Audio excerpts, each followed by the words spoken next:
Well, good afternoon. We'll go ahead and get started with our webinar. I know there's still some folks that are logging in, but we will go ahead and get started. I'm Greg Freeby, the Executive Director of the American Segmental Bridge Institute. I'll be doing some introductory remarks here as we get started, and then introducing our speaker for the feature presentation. Let me go ahead. You can see my contact information on screen. You're welcome to reach out to me at any time after the presentation if you have any follow-up questions that we didn't manage to get covered in the webinar today. And I'd also encourage you to follow me and the American Segmental Bridge Institute on LinkedIn. It's where you'll find a lot of the latest information about events that we're hosting. Of course, you'll also find that on our website, but LinkedIn is also a great resource. If you're not currently using it, I'd encourage you to. Some brief announcements before we get into our presentation. I want to mention our presentation, our May webinar that we'll be hosting. Miss Nissa Beach with Jacobs and Kim Coleman with the New Mexico Department of Transportation are going to talk about a project that was recently completed on US 54 over the Canadian River Bridge, Canadian River. A balanced cantilever cast in place segmental bridge that was just recently opened to traffic. They're going to be talking about some of the lessons learned in that webinar. Registration is already open for that. You're welcome to go to our website. You can sign up for it. And if you haven't noticed, there's sort of a pattern now. ASBI has embarked on doing a monthly webinar. We just started them last month. This is our second edition this month. It's the last Wednesday of each month. So if you kind of want to put that on your calendar as a reference point in the future, we're going to try to put those up a couple months in advance so you'll know what the topic is that's coming up. But I promise each one I think is going to be pretty engaging and some interesting information. We're working on our June webinar. I'll let the cat out of the bag just a little bit. We're going to be talking about the Wekiva project in Florida and the use of wax injected tendons on that project. So again, that'll be the June webinar. It's not really ready yet. I don't have it up on the website, but we will very soon. But please go ahead and sign up for the May webinar while you're thinking about it. Another little reminder is the 2021 convention, ASBI annual convention, is coming up in November 8th through 10th at the Westin La Paloma Resort in Tucson. We are planning this as an in-person event. There's plenty of space to social distance and practice good COVID prevention protocols, including wearing masks.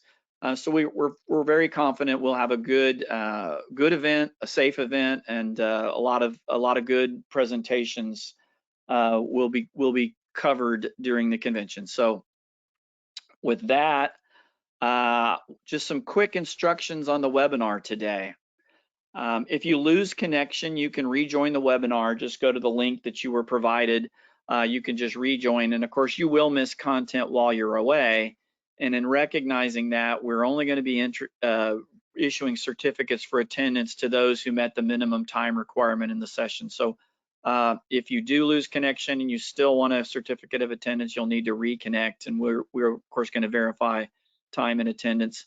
With respect to attendance certificates for professional development hours, we'll try to get those out just a few days after the webinar, but it may take up to a week before you get your certificate. So if it's been more than a week, if next Wednesday rolls around and you're like, hey, I haven't seen that certificate from ASBI, go ahead and pop us an email and we'll take care of it. But again, you should get them in just a few days. So we will do question and answers at the end of this, the presentation.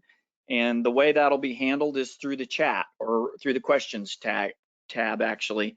You should, as an attendee, have a questions pane that you can click, and there's a space there for you to type in questions and answer questions, and the answers will be provided later. If you're working on a desktop, this is what the interface looks like. If you're on a mobile device, you should have a little question mark in the upper right-hand corner. You can click on that, and then a dialog comes up for you to type in a question. I'd encourage you to input questions as we go during the presentation so you don't forget about them. We'll have a moderator, Mr. Tim Berry, who will help us do Q&A at the end of the session. We've reserved a little bit of time here at the end of today to do to do question and answer. So I'll go ahead and introduce our speaker, and then I'll turn control over to Brian. Our speaker is Mr. Brian Merrill. He is a principal with Jenny Elsner. He joined WJE in 2013 after a fairly long career at the Texas Department of Transportation. He served in his last 13 years as the state bridge construction and maintenance engineer. He's been an ASBI member since 2000 and very involved in a lot of the training events and other events that ASBI has hosted over the years. He recently led for WJE an assessment of the JFK Causeway Bridge for the Texas Department of Transportation. And so this afternoon, he's going to be talking to us about that project. So with that, I will give control over to Brian, and it should be yours now. Okay, so thank you very much, Greg, and very glad to be here remotely, making a presentation about one of my favorite bridges in Texas. I trust everyone can see my main screen. Yes, we can. And not the presenter mode. Yep. You're good? Okay, good. We can see you and hear you, so all good. Always nice to have the technology work, Yep. even though I'm not always sure what I'm doing with it. So yeah, as Greg mentioned, I'm gonna talk about the JFK Causeway. I'm gonna go back to its inception and its beginning and design, and then cover through our assessment a year and a half or so ago, and then a little brief finish up of where it's going. Let's see if I can get that. There we go. Okay, so Greg's covered all that important stuff there, and then I'm required to go through a slide or two for the PDF requirements or your continuing ed requirements. But so here's what I'm going to cover today. Take about 40 to 45 minutes. This is a semi-repeat presentation of an ASBI legacy series I did last fall, but a little more information this time on some of the background and some of the testing that was performed during construction of the JFK Causeway. But I'm going to start with the history, discuss the design challenges the teams faced. The construction certainly faced some challenges, being the earliest type of this bridge built in North America, or in the United States certainly. Talk about our service life and assessment findings, and then kind of wrap up with some lessons learned, which oddly enough seem still pertinent in today's environment. So the JFK Causeway Bridge is located just outside of Corpus Christi, Texas, and it connects the mainland in Corpus Christi to Mustang Island, which is where, if you're familiar with the Texas Gulf Coast, that's the island that Port Aransas is on, for example. So it's a popular spring break destination.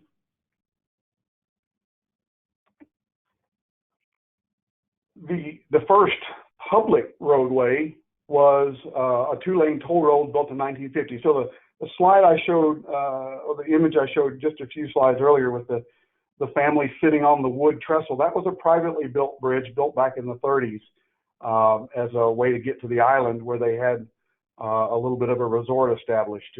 But this was the first publicly operated bridge, and it was a toll road. It was the only bridge to the island at the time. It's still the only bridge to the island. They do have a ferry system at the other end, but only one structure. And the original tolling had two swing barges across the two primary channels. In 1973, they built the new 4-lane roadway at a cost of about $2.5 million, which is quite cheap compared to today's construction. And because it was the Gulf Intercoastal Waterway, they had to build the main span 83 feet above that waterway, mean high tide or mean low tide, that sort of thing. So not a tremendously high crossing, but high enough. And this was, at the time, the first precast segmental bridge built in the United States.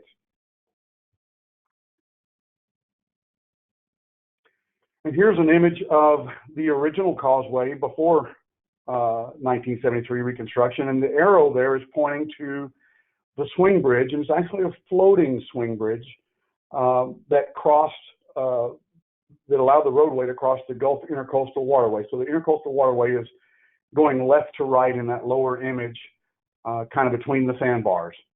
And the water depth out there varies from 2 feet to about 10 feet, except for the Gulf Intercoastal Waterway, which is about 30 feet deep and is continuously dredged to maintain that depth. It was designed by the University of Texas, Dr. John Breen, a good friend of mine and a mentor. It's probably one of the only bridges in the country that was ever designed by a university. And I've shown the image here of the title block of the plan sheet that shows their designation as the designer.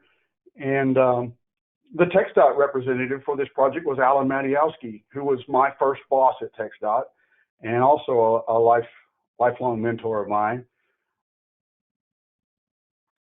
And I mentioned earlier that this was the first precast segmental bridge built in the U.S. And that's, well, it's technically true. It's actually the second, because the first one was the scale model built at 1/6 scale at the lab at the University of Texas here in Austin. So they built that lab, that model, and it's exact miniature replica of the structure to understand and study the creep and shrinkage effects that they were going to be dealing with. It also was used to develop a kind of proof of concept, if you will. So they would have either monthly or quarterly meetings where they would invite members of the contracting community to come up to the lab and allow those firms to view the construction, to talk with the researchers, to talk with the graduate students, to understand the challenges they were going to be facing once they bid this job and started constructing it. And there was also some discussions early on with Jean Mueller, who was in France at the time, who later helped found Fig and Mueller Engineers. But he was one of the leading proponents at the time in the world of this type of construction in the European market. And so Dr. Breen had lots of conversations with John Mueller about some of the challenges they would be facing, both in their research and then once we got into construction. I mentioned it was a research report. There were actually 6 reports developed as part of this process, and they are all available at the link shown at the top of the screen. And you can do a search for you can do a search for Dr. Breen in that library search bar, or you can do it by project number. Either way will get you these projects. So they started with the state-of-the-art project was basically just TxDOT asking, what options do we have for these longer spans where we may not want to use structural steel? And so they identified the segmentally precast method of construction as a viable option for the longer spans. Well, then they had some technical challenges to overcome. We didn't have very well developed epoxy specifications at the time. In fact, we didn't have very well developed epoxy materials at the time for this type of application. So they did a little bit of research to understand what the epoxy properties might need to be and how well it attached the segments and how well it sealed them up and that sort of thing. And then they went to the third project there, the design and optimization, which is more of a how to optimize the depth of the box and the width of the box, the shape of the inclination of the webs, the thickness of the webs and the top slabs. All of this was done actually quite by hand. If you think about it, this is 1969 through 73 when they were doing the design.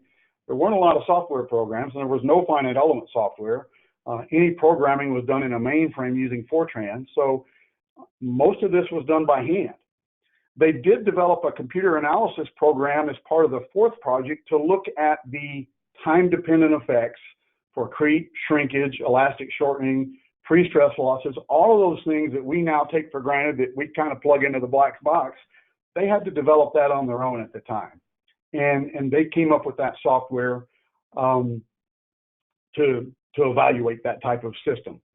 And then the fifth project was the load test. So they built the 1/6 scale model, and then they fully loaded the thing, recorded all the deflections. They had strain gauges on strands and on rebar, and they were evaluating crack patterns in the concrete and that sort of thing. So a full load scale test of that 1/6 scale model was conducted in the lab.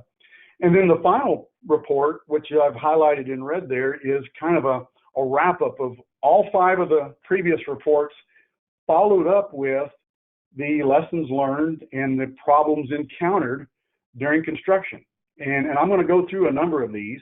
It's a very interesting read, and as I mentioned early in my introduction, some of the lessons learned then are still lessons we still need to understand today. So some of the design challenges was obviously there was no AASHTO design code for segmental bridges, and in fact the code for post tensioning was pretty slim at the time, and certainly there was no industry guidance. There was no PTI that had a box girder design manual, for example, that would help a designer out to understand some of the issues and challenges they were going to face, such as what to do about PT anchor zones. And they did a lot of research, and that's the image I'm showing in this slide, did a lot of research on stresses in the steel just inside the anchor zone, whether it's the local zone or the general zone. We didn't have any guidance for friction and wobble coefficients, so they did a number of tests to verify what those numbers might need to be and how you would account for them in your design. I'd already previously mentioned the tests for epoxy joining of segments. And that is something that Jack Breen has stood behind for the entirety of his career since this project, was the need to use epoxy for joining precast segments. There was a move at some point in the middle 80s to eliminate the epoxy because it was a little bit time consuming and a little bit costly, but the benefits of sealing the joints, as we'll talk about, and lubricating the segments as you attach them to each other certainly outweigh those benefits certainly outweigh any cost implications. Geometry control. These are precast segments. So how do you forecast out what your geometry needs to be to make the adjustments segment by segment as you're precasting them to account for those losses that are going to occur as you post-tension this thing incrementally? Creep and shrinkage. The models in the codes at the time were very rudimentary. And once again, there was no design software to help. So most of this was done by hand. So these are some of the significant challenges this team faced, and they were able to overcome them pretty well, once again, through the use of the research program and significant study.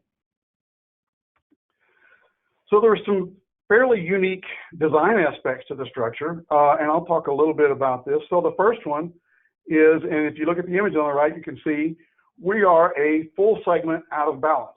So they didn't consider at the time making this thing a half segment out of balance, which is the pretty typical practice for today's designs.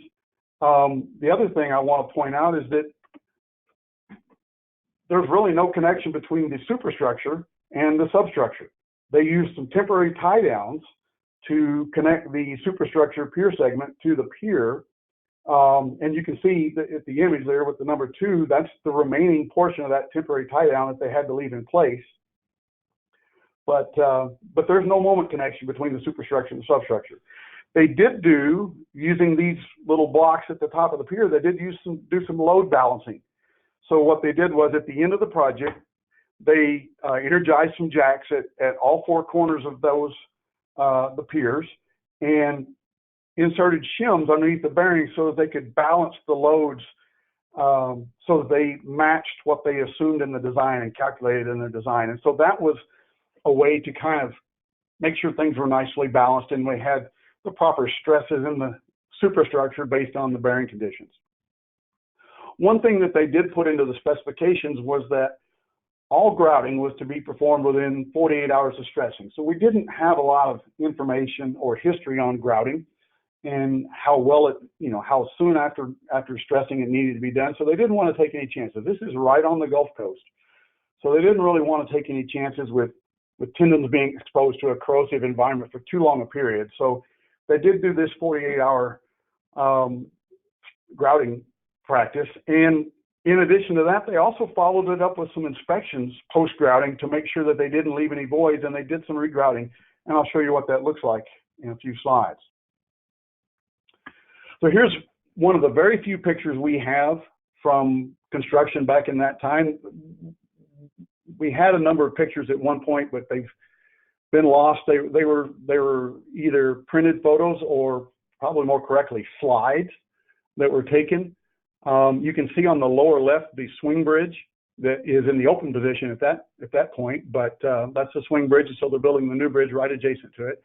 and they're, in this picture, getting ready to lift that pier segment and place it over the temporary tie-down bars you see on the piers. You know, I mentioned some of the design aspects. One of the things that they, I think, had to do at the time, because they didn't have the higher order software to allow them to design this.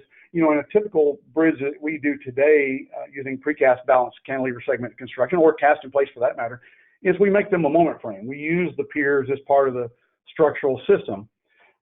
But because they were doing this by hand, that made the analysis a lot more complicated. So they designed this basically as a continuous beam over the two interior supports, and completely removed the moment frame from the design equation. So it made life a lot simpler from a design standpoint. Here's a cross section of the bridge. It's a pair of box structures, roughly 8 foot in depth. You can see it's a little hard to read some of the segment dimensions. This was snipped out of the original construction plans.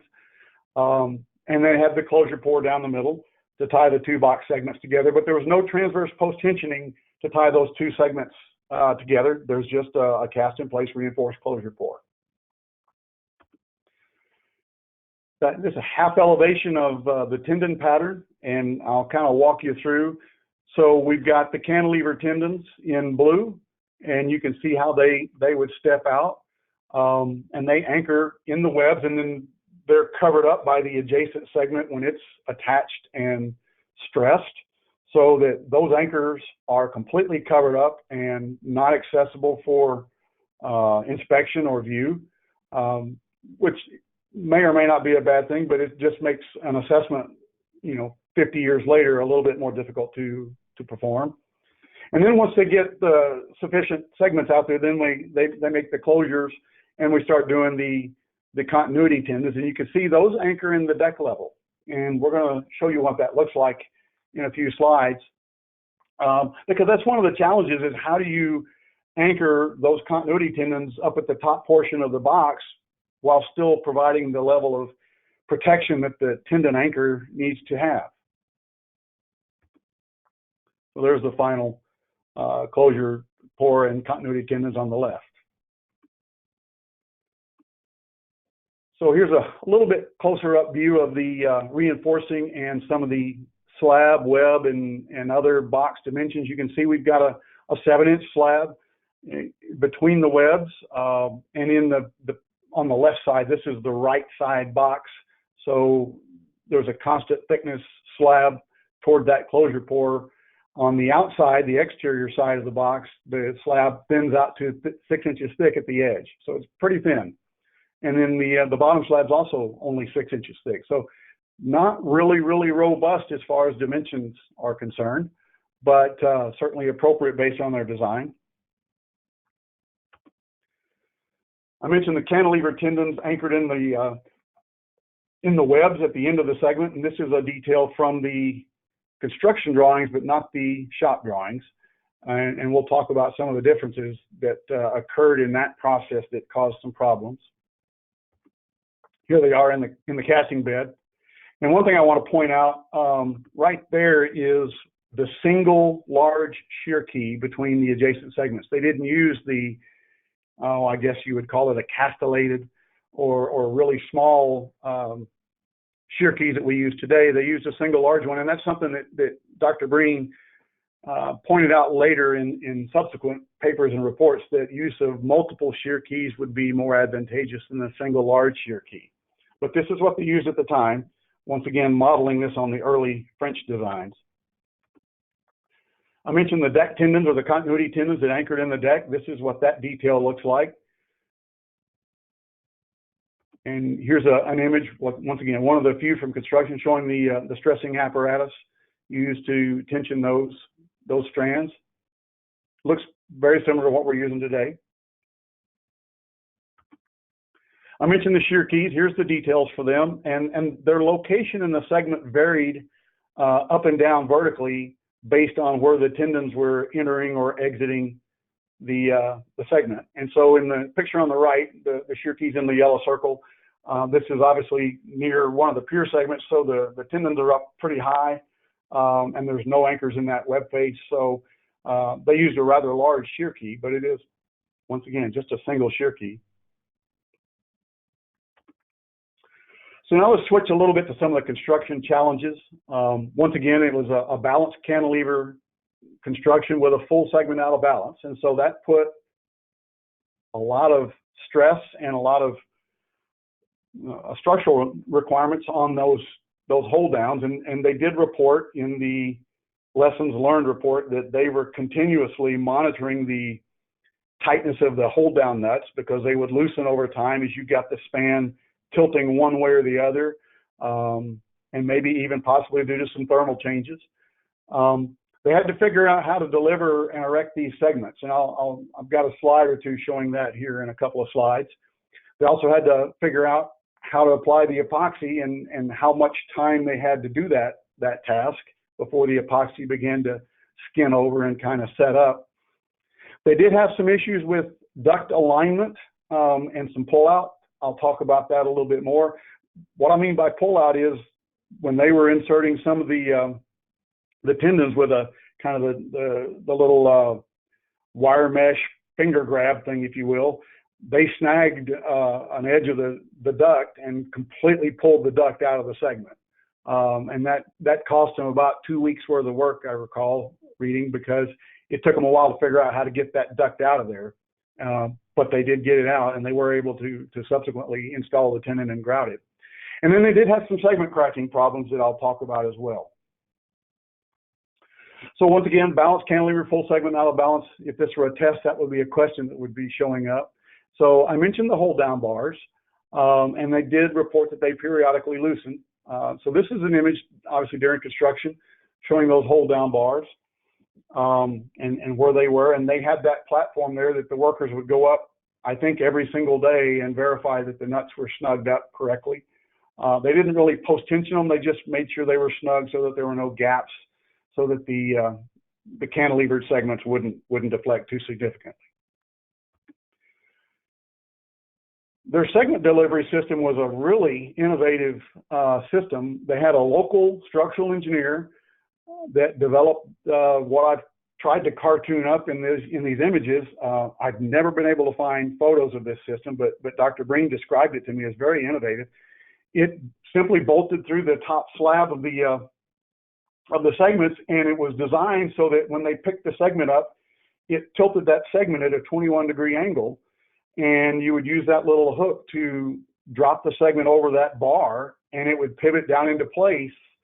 And they had it set up really, really well so that it worked perfectly. And so they would apply the segments on the ground or on the barge to both faces before they lifted it up, and then squeeze out the epoxy with very little need for post-tensioning to do that process. I mentioned the duct alignment issue. One of the issues that they struggled with was the duct specifications weren't very clear as to the required thickness of the duct material, and the contractor unfortunately selected what turned out to be a really thin-walled metal duct. And I'll show you a couple of slides of how easily that was bent and damaged in our assessment. They also didn't sufficiently attach it or secure it to the adjacent reinforcing steel, so they had a number of issues of ducts becoming misaligned due to floating during concrete placement. They didn't use, even though the specifications suggested it, they did not use any type of inflatable alignment tubes or anything like that. So what they ended up with was, during construction, they had some high friction values, so the elongations were coming out a little bit too short. They did have to replace several tendons and reinstall them and re-stress them due to some of these troubles. And then they had, as I mentioned, some blockages of the tendons and that duct pullout issue where they literally unwound the spiral duct from the inside of the concrete segment.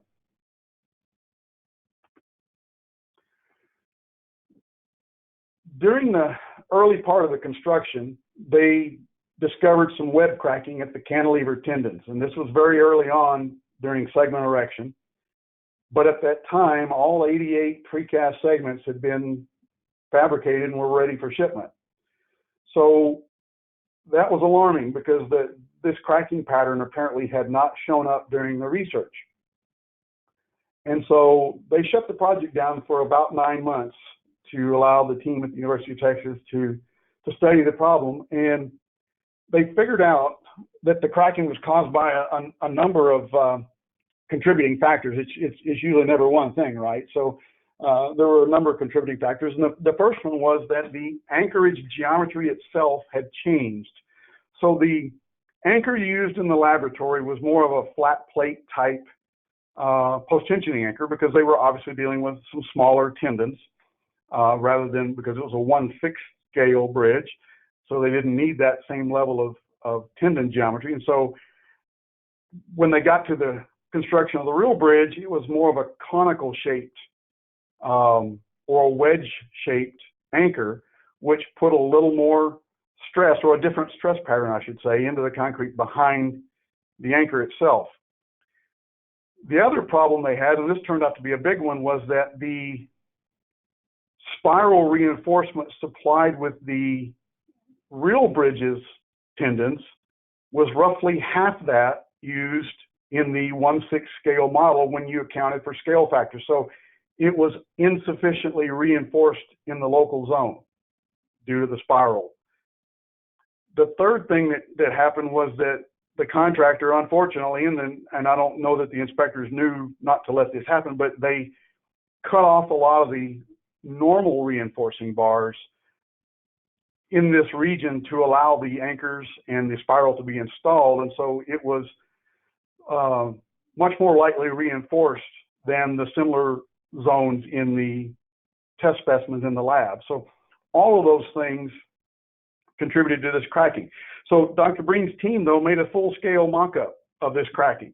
And then they cycled the stresses and did a lot of other tests. And they concluded that the cracking, while it's visually alarming, did not affect capacity of the structure, except for the one concern that you have to be concerned about long-term durability, because the cracking is aligned with the post-tensioning ducts. So they did do a surface seal, interior and exterior, of those cracks. And I'll show you what those look like 45 to 47 years after construction here in a few slides. So there's those cracks. You can see them there, and we'll show you some close-ups later of what they look like.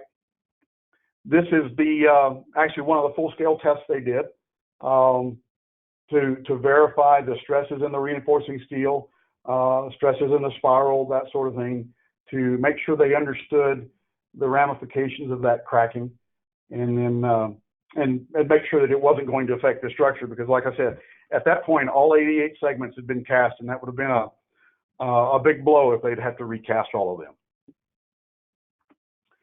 So now let me switch gears to our condition assessment and talk about our scope a little bit. So it started with, like most assessments do, a review of the plans and all 6 of those reports to understand what went into the design, what went into the construction, what challenges they faced, what issues they encountered during construction that then we want to go make sure we reviewed in the field. We did a complete 100% visual inspection of the interior and exterior of the box structure. We actually started with a kind of a drone flyby inspection of the exterior, just to kind of perform a little triage. We had a limited time window. You can see in the image there, our snooper is shutting down one lane of the bridge. And so we did that go inbound and outbound over the course of a full week. But because we only had a week to do this in, we needed to be pretty efficient. And so the drone allowed us to identify in advance where we wanted to go look at up close, so that we could make sure we were efficient with the snooper use and make sure we had the available reach of the snooper, for example, to get to the interior portions of the bridge. We also conducted a study of the PT system, trying to locate anomalies. So that's a fancy word for grout voids, using various non-destructive evaluation techniques. So we brought out a GPR and a impact echo, and then we had an ultrasonic tomography system as well.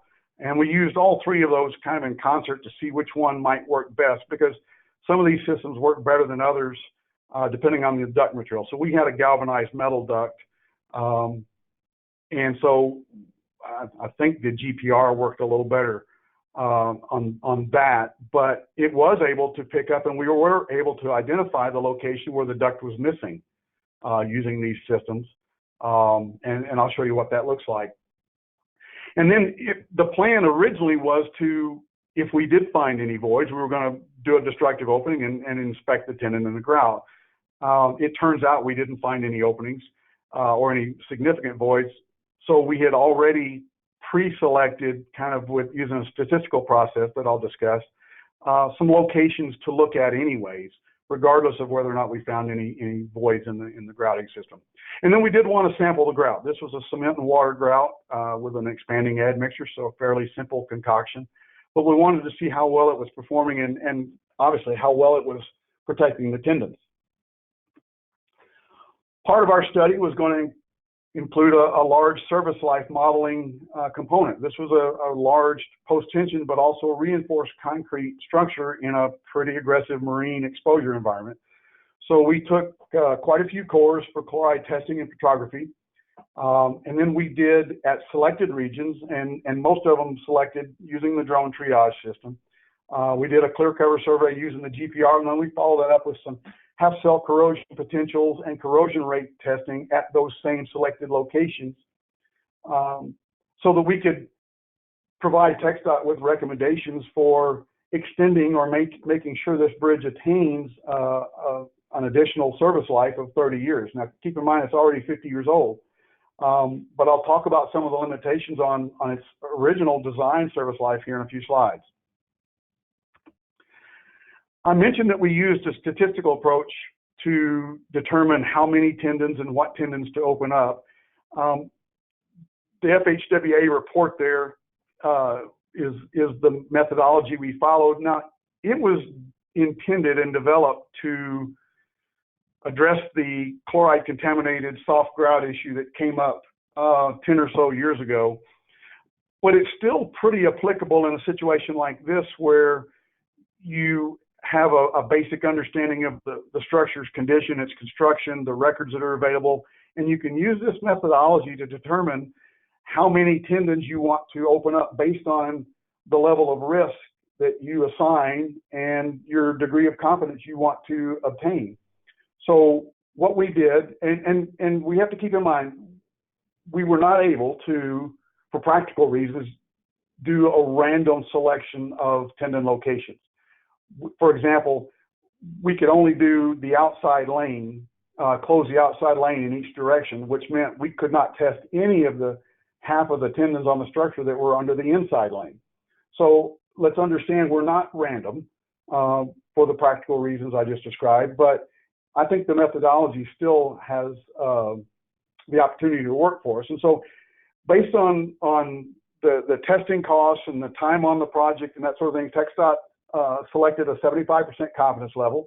And so that meant we were going to be testing 6 of the cantilever tendons, 6 of the continuity tendons, including their anchors and some interior locations.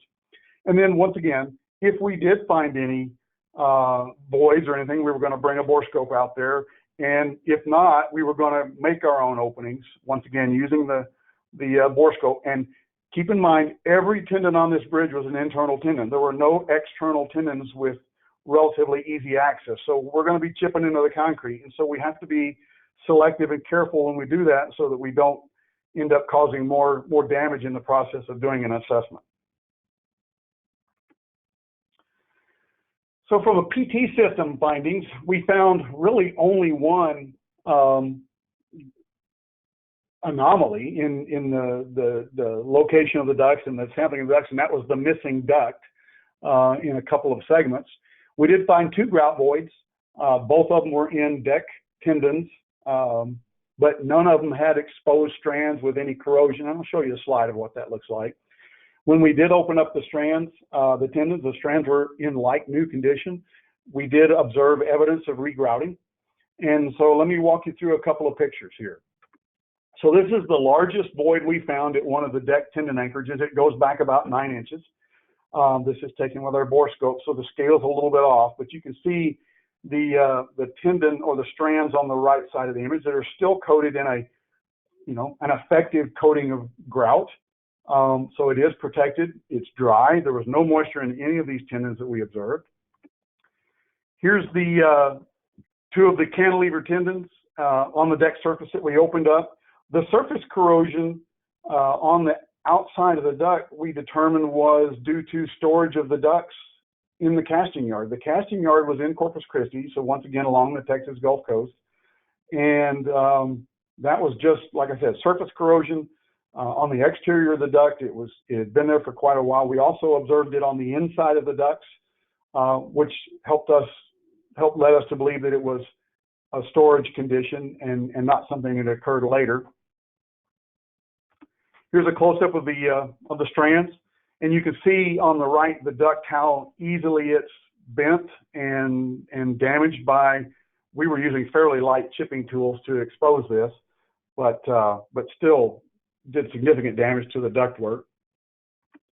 Phenolphthalein testing. So there's the concrete up on top, and then the really bright pink or magenta in the bottom is the grout. So the grout is very high pH and doing an excellent job of protecting the strands. And once again, you can see the strands and the reinforcing steel, despite this location on the Gulf Coast. This was the deck level underneath about a 2-inch asphalt overlay in like new condition. Here is one of the internal tendons we opened up. And so you can see, once again, the strands are in really good condition. This is actually one of the locations where the duct was missing. You can see the indentations of the duct on the grout, but there's no duct in the picture. But once again, we're providing adequate protection. Here's a location where you can see the corrosion on the inside of the duct. And we did, I don't have the photo in this presentation, but we did chip out that grout and test it for carbonation, and it's very high pH. And so this corrosion on the inside of the duct predated its insertion into the concrete segment. Here's one of the deck tendons. So even though these things exit the concrete section in the deck region and are potentially exposed to moisture, there's very little distress or corrosion going on. Typically what we did was that hole in the middle was the grout porthole. We would drill that out and try to bore scope it if there was a void. Once again, we found very few voids in these. And so they were in really pretty good condition. And then here's one of the tendons with some evidence of regrouting. So the original grout, or the new grout, or the regrouted material is in the blue arrow. The original grout's there, and you can see that interface. We were not able to detect this with any of our non-destructive techniques. We were fortunate to be able to open up a tendon quite by accident and discover this condition. But it does indicate and remind us of the need for diligent inspection and regrouting of voids during construction, because that obviously did a great job of protecting this tendon. So now let's go to the visual assessment findings of the exterior. So I mentioned earlier the cracking in the web along the tendons, and I'll show you some more slides of that here in a second. And some of these cracks had extended a little bit over time, either that or they just didn't get all the way to the end of the cracks at the time. We did observe some spalling of some of the end tendon anchors at the very ends of the bridge underneath the expansion joints. And there was some general corrosion and spalling of the reinforced concrete sections, almost always due to low cover or some other issue related to construction quality. So once again, here's those cracks you can easily see underneath the wings in the upper regions of the web, and they parallel the cantilever tendons exactly. Here's a view a little bit closer, so you can see that the tendon anchors on the left side of the image. You can see a little bit of corrosion of the reinforcing steel. The mesh you see was not included in any drawing we found.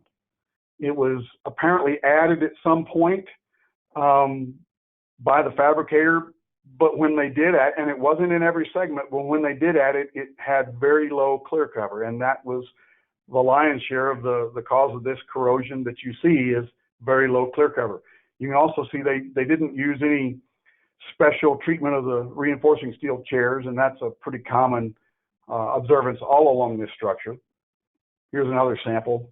You see the web crack. You see a little bit of that reinforcing mesh on the left side by the joint, and then all the feet of the reinforcing steel chairs that are exposed. This bridge used all black steel, by the way. They didn't have epoxy coated reinforcing at the time. This is an exterior view of some of the tendon anchors. You can see a little bit of spalling that's going on, and there's been a few repairs previously executed to just kind of butter that up a little bit. And here's one of the others that you can see. The plywood on the left of this image is the cover for the access opening to get inside the boxes. All this is, though, is the corrosion behind this that's causing this falling is simply the poor quality concrete in the pour back that's covering the tendon anchors. We're not structurally concerned about this because the tendons are fully grouted, but there is some superficial corrosion to the tendon anchors. So we're gonna treat that by recasting those pour backs after we've cleaned off the tendon anchors and treated them for the corrosion. Once again, this is in the wing where we had on the left, that wing tip is only 6 inches thick. On the right, it's about 7 inches thick, so it's a relatively thin member. Clear cover came at a premium, and you can see once again the chairs for the reinforcing steel. And here's the outside of one of those tendon anchors. And I apologize for having these slides a little bit out of order, but or these pictures a little bit out of order. The black material is the asphalt from a more recent overlay project that fell through the open joint. That is one thing that has failed numerous times on this bridge are the sealed expansion joints or strip seal. And here's a close-up of probably the worst condition we observed due to spalling of corrosion, due to corrosion of reinforcing steel is that wire mesh, once again, that probably had less than a ½ inch of clear cover. And keep in mind, this thing is right on the Gulf Coast. We did observe a little bit more corrosion distress on the windward side than on the leeward side. So the prevailing winds are south-southeast. The bridge is largely kind of east-west, and so one side of the bridge does catch the prevailing winds a little bit more than the other. And we did observe a little more evidence of corrosion on that one side than on the other. But other than that, the measured chlorides, and I'll show you those, were not very high. Continuing on with visual assessment of the interior of the structure, so we'll walk through some photos. Here's some typical diaphragm cracking over the interior piers, and you do see some moisture evidence through that. It does appear to be fairly old. This bridge has been re-overlaid a number of times with various waterproofing systems used underneath the asphalt overlay. And largely the overlay is doing a pretty good job of protecting the deck, and I'll show you what I mean by that. Once again, and so here's another pier, but without the cracking. There's the web cracking on the interior of the webs. So this is reflected on the exterior that you saw a few slides earlier. And then one thing we observed was some moisture at some of these deck anchors. And so look, if you recall, those little triangular wedge-shaped voids in the top slab have the potential to trap some moisture. And so we saw this, and so we did actually sample this material and test it for chlorides. It actually has very low chlorides in it, so it's really just a little high moisture concrete, if you will, but it doesn't seem to be causing any harm or distress to the structure. And I think one of the most important things that we observed, but there was no leakage at any of the segment joints where they used the epoxy. And so that was a significant finding, I think, because that's always been one of the issues with precast segmental construction is what do you do to keep the joints from leaking? Because these tendons are largely unprotected at that interface between one segment and the next. So there you see the epoxy that it squeezed out a little bit, and pretty typical for even today's construction. So now let me switch gears into some of the results of our service life modeling and what we did. So the upper image is a plan view of the structure, and the red dots are cores we took in the segmental unit. So the segmental unit's about 400 feet long, and it has a 2 to 2.5 inch thick asphalt overlay on top of it. We took some cores in the approach spans because they were bare decks, and we wanted to compare the chloride levels in the bare concrete deck versus the deck on the segmental unit with the asphalt overlay. And then we took some web cores, leeward side and windward side, all the way through the web so that we could get a complete chloride profile of the bridge. So our web profile, you can see the interior face and the exterior face. And once again, as I mentioned earlier, the sides facing the prevailing winds had a little bit higher chloride content than the sides facing away from the prevailing winds.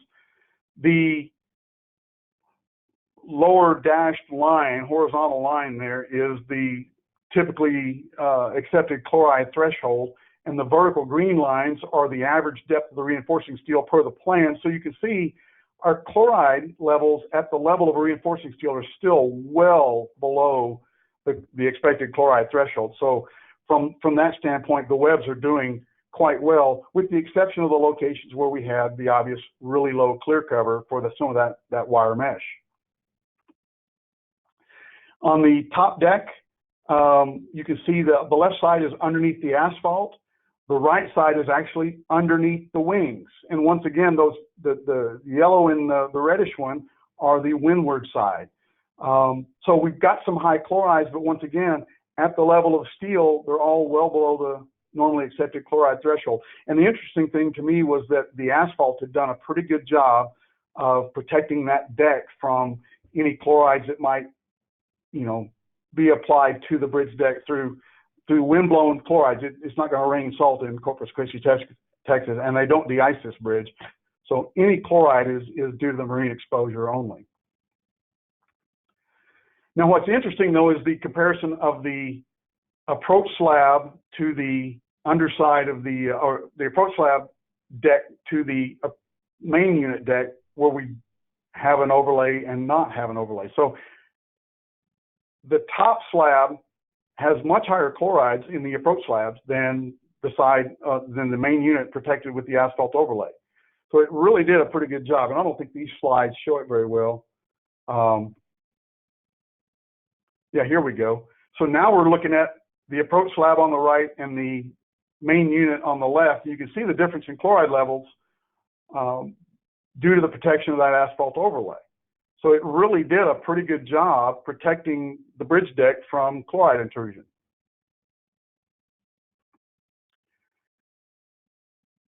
Our surface life modeling included the clear cover surveys, and so we used a GPR for that. And keep in mind, we had pretty low design clear covers. It's only 1.5 inches for the webs and the bottom slab, 1 inch for the top slab and the underside of the wings. I mentioned earlier that they used only black rebar. It was a standard concrete mix. There was no fly ash or silica fume that could be added at that time. There were no external coatings applied. There was basically no treatment to this bridge included in the original design to extend its service life beyond the expected of any bridge designed at the time. So we considered in our model a number of different exposure zones and cases. So obviously one is the deck surface in the eastbound, so that's towards the island lanes. And it had a better overlay with a really robust membrane in place compared to the westbound or going to the main lane, mainland side, where they had an overlay with no membrane. So we were actually comparing both of those two conditions. We looked at the underside of the wings and then obviously the webs in the bottom slab. We did conclude that the rebar shown in the plans did match really pretty well with the clear cover intended. Like I said, the only really issues we had with low clear cover were some supplemental steel that were added. There were some locations where we found some extra steel, a piece of forming hardware or some other piece of random steel fell down into the forms and was cast into the concrete. And so where it was laying against the form surface, that is corroded very quickly and is doing a little bit of damage, but it's minor and it can be treated. The wind direction did affect the chloride exposure, and the asphalt overlay did protect the deck. So from a service life modeling standpoint, we've got our two main cases, the most critical cases shown here. So the flange underside and then the exterior web on the windward side. And you can see we're at 49 years or so, or 48 years or so when we did our assessment, they're wanting to carry this bridge out to 75 or 80 years. And so you can see, it looks like if we assume a damage threshold there at the green line, that the bridge is going to be able to attain that desired service life without a lot of significant work. But there are still some things that need to be done. So obviously they're going to need to replace the overlays. The overlays are running out of their expected service life given the traffic volumes. And so we recommended that if they go back with an asphalt overlay, you use that robust membrane because it really did a good job of protecting the deck.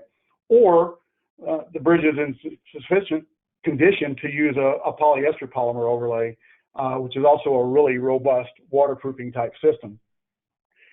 The strip seal expansion joints have just not fared well. The bridge isn't long enough to need a finger joint, so they really just need to replace the expansion joints with a new system, and that may be a continuing maintenance item, but there's really not much you can do about that at this point. They also need to do some spot repairs to the isolated spalling and cracking. And then we recommended, just to provide kind of a belt and suspenders to that service life and to kind of address some of those areas where it wasn't obvious yet that there might be a potential for some corrosion, a water repellent coating to the exposed exterior surfaces. So some type of really good paint system that would be water repellent. The tendon end anchored pourbacks at the ends of the bridge underneath those leaking expansion joints certainly need to be treated for the corrosion, and then the pourbacks recast with a good high quality material. And then one thing we didn't spend a lot of time talking about today, but we did do some evaluation of the main piers in the water or at the water line, and they are undergoing some more significant corrosion. They're relatively massive, so from a structural standpoint, we're not concerned, but we suggested that they consider a cathodic protection system to at least keep them from getting any worse than they already are. And I do believe that project is now getting ready to go to construction, and they're going to be using a cathodic protection on the substructure. So that's good to hear. And then finally, some lessons learned from this research report 6 that they developed. They recommended at the time that anchor zone reinforcement provisions be improved, and keep in mind that there were almost no anchor zone reinforcement provisions in the code at the time. And so at the time, they were suggesting you do full-scale mock-ups to make sure that whatever system you were using would work.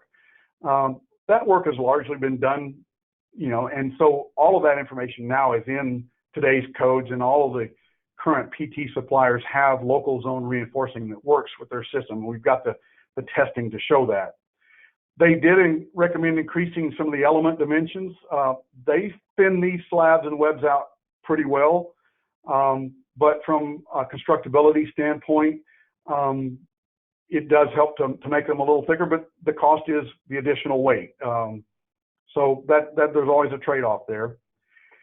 They recognize the need for a better moment connection at the piers, and of course today's designs take that out of the equation by using a pier segment that's either cast or rigidly attached to the piers so that you can take advantage of the stiffness of the piers during cantilever construction. Another item was locating the tendon anchors outside of the webs into blisters. Now this does increase the formwork cost for the blister, and it makes the formwork a little more complex, but it allows you the opportunity to, during construction, make adjustments to tendons if they have trouble stressing them. But at the same time, it gives us, from an assessment standpoint, an opportunity to view those tendon anchors and the tendon conditions more effectively. They strongly recommended more robust ducts, and of course the industry has responded to that over the years with certainly improved metal ducts, and now with the really, really good plastic duct systems that we use for the protection level 2.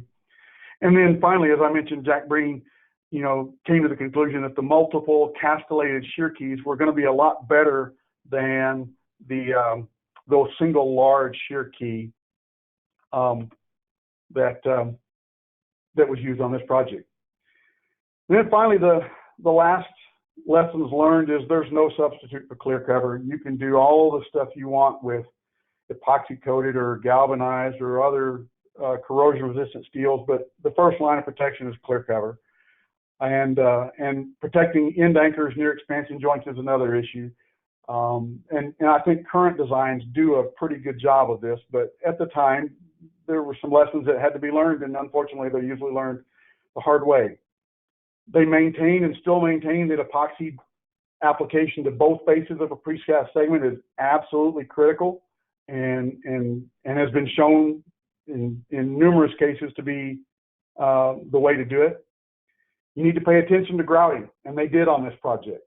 And we're still trying to do that in the industry. I think having been involved in the ASBI grouting training and the grouting industry for the last 20 some odd years, I think we got a little complacent, and we felt that improved grouting materials meant we could be a little lax on the installation, and you can't. The material cannot overcome an installation problem. So that's something we still have to pay attention to. The quality control for segment production, they obviously let some steel get too close to the surface. They let some steel fall into the forms, and that is largely causing the lion's share of the surface problems that they're having with the bridge right now.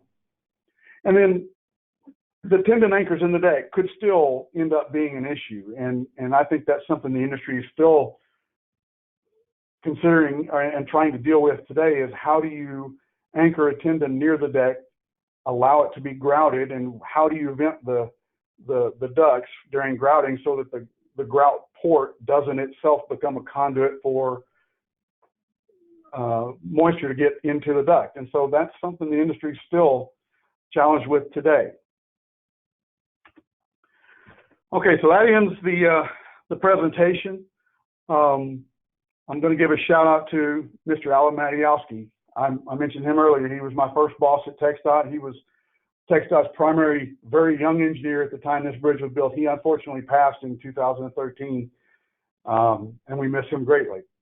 So I appreciate your time, and I'm able to take questions as you have them. Thank you. All right, thank you, Brian. We do have a number of questions that have come in during your presentation. Mr. Tim Berry with RS&H, a longtime ASBI member and chair of the construction committee, has stepped in to act as moderator for the Q&A portion. So we'll probably run maybe 10, 15 minutes here with some Q&A, and then we'll wrap up. So Tim, I'll turn it over to you. Thank you, Greg, and thank you, Brian, for that presentation. Actually, pretty fascinating.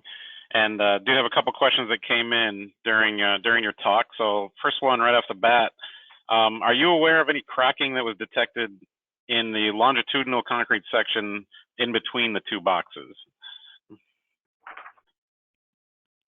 There is a little bit of cracking, but it wasn't very significant. And I do have some photos. I obviously didn't include them in the presentation, but the distress actually was not that significant, and it's actually was a concrete median barrier on top of that region. So from a deck standpoint, we had no access to look at it, so we could only see it from underside.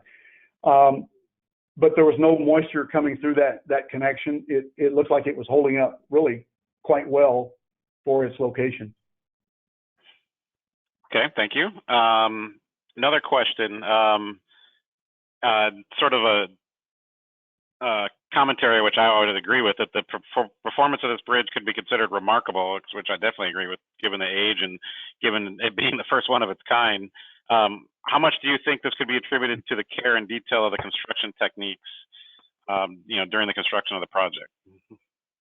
Well, I'm going to attribute most of it, and I hope he's listening, and I don't know if he is, but Dr. Breen's team, and I think they, I've read all 6 of those research reports, and I think they really tried as hard as they could to anticipate all the potential rocks in the road, if you will, that the contractor was going to face. And I think one of the most important things they did was they, like I mentioned, they had the contractors come up to the lab to observe construction of the model and to talk with the students and the faculty and the researchers, and so that everybody had a chance to learn some of those lessons. Now, the interesting thing from a post-tensioning standpoint is that the contractor that built this, HB Zachary, was also the constructor of the first I think it was the first precast high-rise hotel in San Antonio, Texas.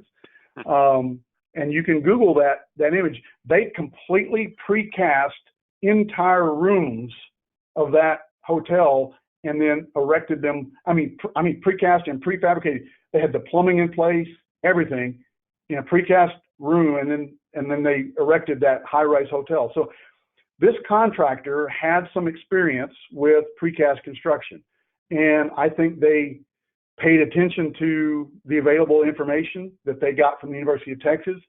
And so I think that was a big component of why this project was successful.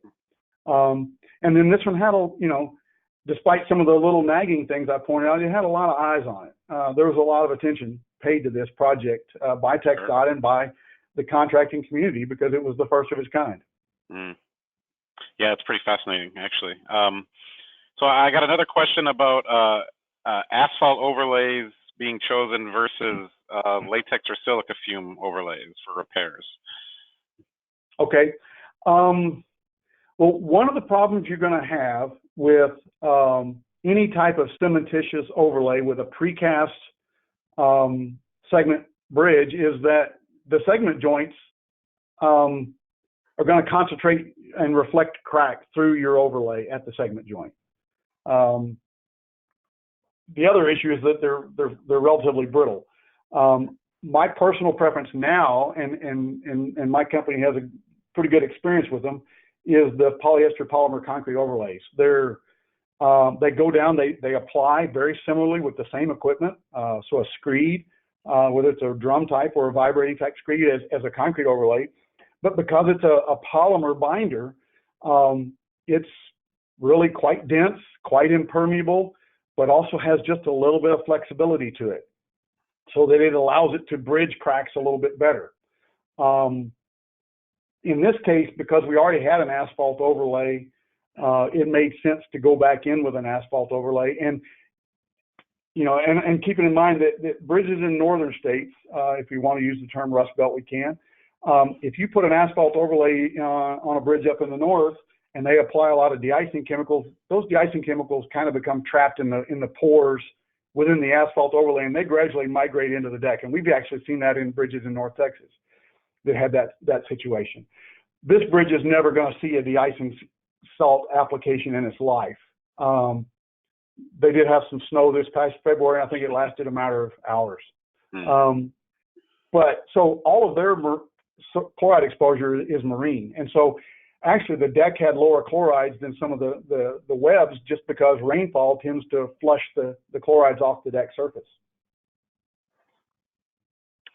Okay, thank you. Next question here. This is more in general about epoxy joining of segment faces.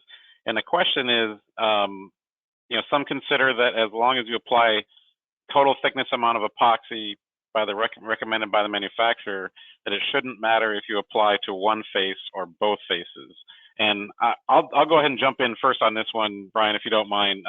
I certainly understand the question, and yes, of course, theoretically, you're correct.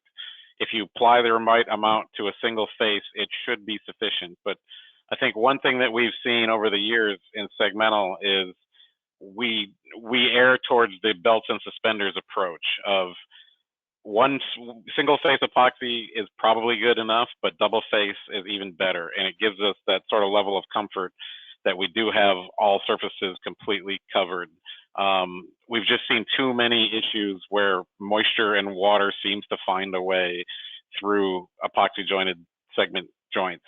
And I'm a big believer in double face epoxy. I think it's just to ensure that you have full coverage, that you have good, because you don't really always necessarily know if you're getting full contact when you join your two segment faces together. So I think just having that level of comfort that double face epoxy provides is valuable for the amount of extra material that you're going to be using. I don't know if Brian, if you have any opinion on that. No, I completely agree, Tim. It's almost impossible to apply it to one face and get the thickness absolutely uniform, and anywhere where it's thin, it's not going to work. So yeah, putting it on both faces certainly is something I would never recommend against. The argument that it takes more time is incorrect. The time is determined by the working time of the epoxy. If you've got 45 minutes of working time on epoxy, whether you're applying to one face or both, you got 45 minutes of time. What it does take is twice as much epoxy and probably twice the size of the crew for that 45-minute period. So I won't argue that it's not additional work and additional material. I will argue that it's more than well worth it. Yep, agree. Thank you. Couple more here real quick. One, actually, this one I had a very similar question. What are the findings of this bridge inspection consistent with other segmental bridge inspections that you've seen? Like, obviously, there's plenty of more segmentals in the state of Texas. How does this one compare, being that it's the first one ever?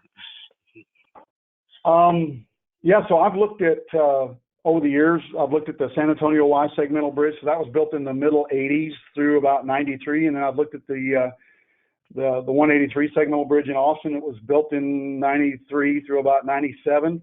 And I've looked at some bridges in Oregon and a few other states in Oklahoma. This one's actually holding up better in some cases. And by better, I mean, we had in some of those other bridges I mentioned, especially in San Antonio and in Austin, quite a number of voided tendons where the care wasn't taken to make sure they were fully grouted.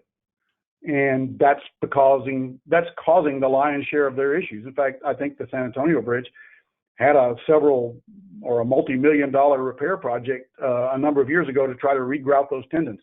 This bridge has no voids. There's no regrouting required, and the tendons are in brand new condition. Yeah, that's great. That's amazing. Okay. Well, we've run through all the questions. I will add, we did have a couple questions about the availability of the material that was presented, the reports that you referenced. In the chat, there's links to those reports. And so if anybody who's still on, if you want to see those reports, there should be links to those in the chat. Give me a second and I'll get those up in the chat. Sorry, they're going to be up in the chat. How about that? Yeah. And then another question about the presentation slides, those will be available at the ASBI website. So anybody who has any interest in seeing the slides that were presented today. All right, so yeah, I just put those reports up in the chat, and they also were in the, if you were watching the questions online, there were some online responses provided about those two issues. So thank you, everybody, for your attendance today, particularly Brian, your time today as our presenter. We really appreciate you and your continued support of ASBI and the segmental industry, and also Tim Berry for serving as our moderator today. I will kind of conclude with one more slide as a reminder. If you have questions or want some more information about this session, there's a general email address you're welcome to use, info@ASBI. And again, follow us on LinkedIn. You'll find we've become a much more active organization on LinkedIn. Of course, a lot of it is reflected on our website as far as events and things that we're planning. But there's some interesting posts from time to time about kind of looking back on past projects and things that we're learning about the segmental industry. So with that, we will close the webinar. And again, thank you everyone for your attendance. And again, give it about a week to get your certificate for attendance. If you haven't seen it after that time, then go ahead and pop an email to this email address you see on screen. But you should get them here in the next few days. So thank you very much, everybody, and enjoy the rest of your day.